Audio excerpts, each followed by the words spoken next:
यहाँ हूँ सबुठ दुखदायक जे नगरपाल को सम्मानिया नगरपाल महोदया जयंती पात्र मैडम को ढेंकानाल सहरवासी सीधा सड़क निर्वाचित कर तेणु समस्त कार्यर उत्तरदायी सीए सहित 23 जन पार्षद ता भीतर मु जड़े भाइस चेयरमैन और निर्वाही अधिकारी पौर प्रशासन उत्तरदायी एवं टेंडर कमिटर चेयरमैन होती निजे चेयरमैन नगरपाल महोदया से जानी रखा उचित जे पौरपालिका 7 ରୁ 8 जन ठिकादार काम कर जोटा से जानी ना ठीक रे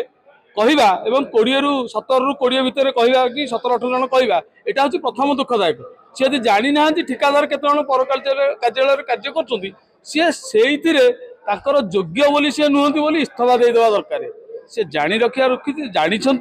7 ରୁ 8 जन ठिकादार तांकु नहीं 120टी कार्य को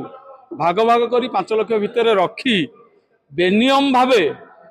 टेंडर करवा एवं से मेंशन करवा जे म्युनिसिपालिटी कॉन्ट्रैक्टर जो माने भाग नेबे या विरुद्ध रे आमे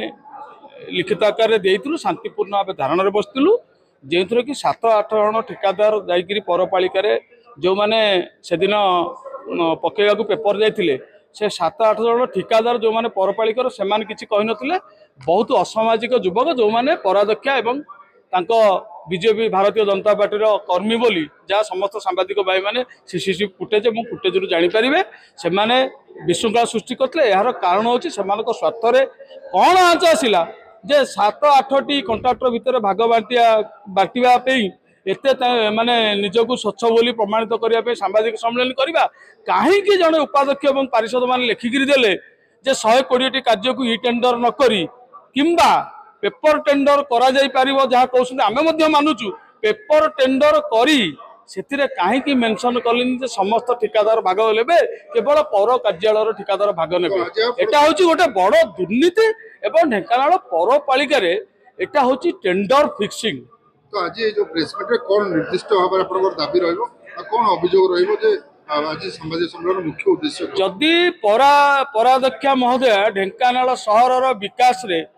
निजक सामिल करी ढेंकानाल सहर को न्याय देवाकू न्याय देउछंती बोली भाबुछंती हृदयंगम करछंती ताले तुरंत ई टेंडर को कैंसिल करंतु एवं स्वच्छता रखिबा एवं सहरर विकास रे उन्नति रे किपरि भाव रे ई टेंडर रे अधिक ठिकादार भाग नेबे ई टेंडर करी 200-300 कॉन्ट्रैक्टर जो सहर मध्य अछि सेमान को भाग देवार सुযোগ देले एटा निहाती तांको पे भल होबो एवं सहरवासी को पे भल होबो एवं सहर रे पौरपालिका रे स्वच्छता अछि बोली समस्त विश्वास।